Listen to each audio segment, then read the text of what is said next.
Saat ini ada belief system bahwa ketika suatu keluarga itu memiliki lansia, yang merawat adalah anaknya. Jadi kebanyakan perempuan itu yang mendapatkan tanggung jawab yang lebih besar untuk merawat orang tuanya. Care work ini nggak boleh terlalu membebani perempuan juga, jadi harus didistribute secara merata. Nama saya Diah Larasati. Saat ini saya adalah co-founder dan direktur eksekutif dari Arunala Institute and Foundation Indonesia, sebuah lembaga think tank yang baru berdiri di tahun 2025 dengan tujuan dan misi untuk mempersiapkan ekosistem lansia, ekosistem aging atau penuaan di Indonesia ke depannya. Jadi kalau kita lihat kan sebenarnya saat ini ada belief system bahwa ketika suatu keluarga itu memiliki lansia, yang merawat adalah anaknya. Nah, itu sebenarnya menjadi salah satu mungkin yang sekarang sedang tren sebagai sandwich generation ya. Dan dengan laju pertumbuhan lansia yang semakin meningkat setiap tahunnya dan diperkirakan, jadi saat ini kita tuh punya 34 juta lansia atau 12% dari total populasi, dan 20 tahun ke depan diperkirakan ada sekitar 20% lansia atau 60 juta orang di Indonesia yang akan berusia lanjut. Nah, tanggung jawab untuk mengurus lansia itu mungkin menjadi salah satu tantangan ya untuk di masa depan. Nah, karena kan tidak semua juga saat ini anak ataupun kelompok usia produktif yang harus menanggung ibu bapaknya itu memiliki cukup resources baik itu secara finansial maupun non finansial.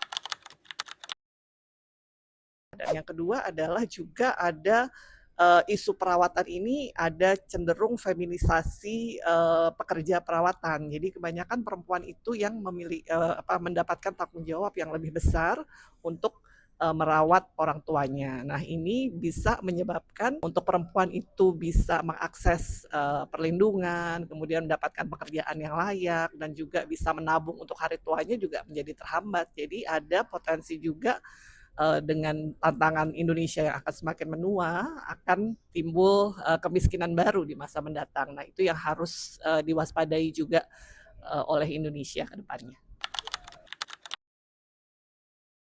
Ya, care ekosistem ini sebenarnya adalah salah satu pressing issue yang Indonesia sudah harus mulai siapkan segera. Karena tadi yang seperti saya sampaikan, laju pertumbuhan jumlah lansianya juga cepat jika dibandingkan dengan negara-negara di Asia Tenggara. Nah, itu saat ini Indonesia sangat belum siap. Jadi seperti contohnya, yang punya akses ke jaminan pensiun hanya 5% dari total lansia. Sehingga kan berarti mereka untuk keamanan finansialnya mengandalkan anggota keluarga mereka yang bekerja. Kemudian juga fasilitas untuk care seperti panti-panti, panti jompo atau panti werda itu sangat terbatas dan kualitasnya juga beragam, cenderung low quality. Nah, panti-panti itu juga ditujukan hanya untuk lansia yang abandoned, terlantar atau bedridden. Nah, sedangkan untuk fasilitas yang bagus gitu, senior living atau assisted living di Indonesia itu ada, tapi sangat sedikit jumlahnya, dan itu hanya cater untuk masyarakat yang uangnya banyak gitu. Jadi memang sangat mahal sekali. Nah, oleh karena itu ada bagian dari kelompok masyarakat yang sebenarnya ini mesti apa yang harus dilakukan. Oleh karena itu menjadi penting care ekosistem itu disiapkan oleh Indonesia segera mungkin, dan kami dari Arunala Institute adalah sebuah lembaga baru yang juga sedang mendorong untuk mengembangkan care ekosistem di Indonesia untuk mempersiapkan masa tua yang lebih nyaman ya untuk kelompok lansia masa kini dan juga masa depan. Saat ini lansia yang saat ini sudah jadi lansia ya, yang usianya 60 tahun ke atas, yang punya akses ke pensiun itu hanya 5%. Dan berarti 90%-nya mengandalkan kepada immediate family mereka, anak-anak atau juga extended family yang mampu. Nah, sedangkan untuk program yang non kontribusi, bantuan sosial untuk lansia sudah ada, tapi jangkauannya masih terbatas. Nah, ini kan kita harus mulai memikirkan ada insentif ataupun ada program-program yang bisa membantu yang saat ini sudah menjadi lansia dan tidak punya akses ke jaminan pensiun. Nah, oleh karena itu kalau misalnya ini tidak dipersiapkan sedini mungkin, kedepannya itu akan ada kemungkinan anggaran sistem perlindungan sosial ini menjadi membengkak gitu. Jadi oleh karena itu kalau misalnya kita bisa mendorong yang saat ini muda untuk mulai bergabung ke program jaminan sosial ketenagakerjaan, program pensiun atau JHT, dan juga harus dibarengi juga dengan berbagai insentif yang bisa menarik untuk kelompok muda itu mempersiapkan hari tua mereka agar nanti di masa mendatang 20 tahun dari sekarang ya 2045 itu bebannya tidak terlalu besar karena kalau tidak dipersiapkan sejak dini sistem perlindungan sosial itu akan mengalami kontraksi yang cukup signifikan dan juga ada kemungkinan kemiskinan lansia itu di masa mendatang akan menjadi tinggi. Jadi saat ini seperti yang mungkin juga cukup menjadi pemahaman umum bahwa pekerja, jadi kelompok usia produktif yang bekerja di Indonesia, 58%-nya bekerja di sektor informal.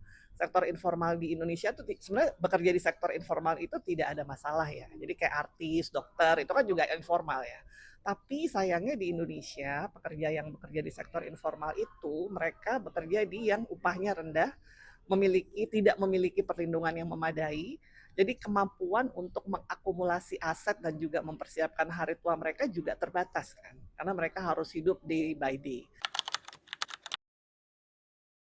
Perempuan, kelompok usia produktif yang perempuan itu mereka banyak yang berada di sektor informal ini gitu. Jadi implikasinya bagi perempuan apa? Ya mereka nggak bisa mengejar ketertinggalan dari laki-laki yang mayoritas masih menjadi pemberi nafkah yang besar ya di Indonesia. Nah, perempuan itu harus misalnya setelah mereka menikah, terus kemudian mempunyai anak dan harus merawat anak dan juga orang tua mereka yang lansia, mereka harus cuti dari pekerjaan.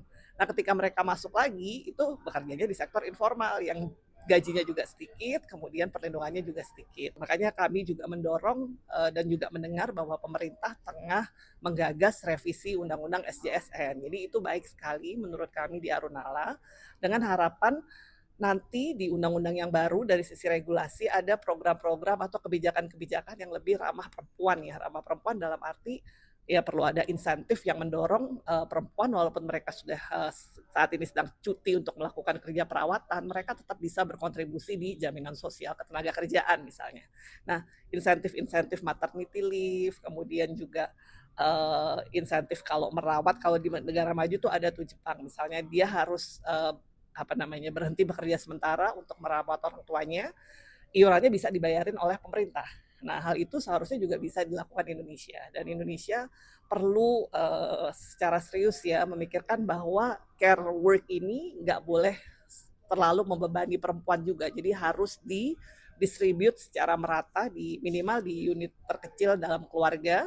Dan juga dari sisi kebijakan, dari sisi makronya juga harus mempersiapkan regulasi, kebijakan, dan program yang lebih mengakomodasi kebutuhan perempuan yang mungkin berbeda dari pekerja laki-laki.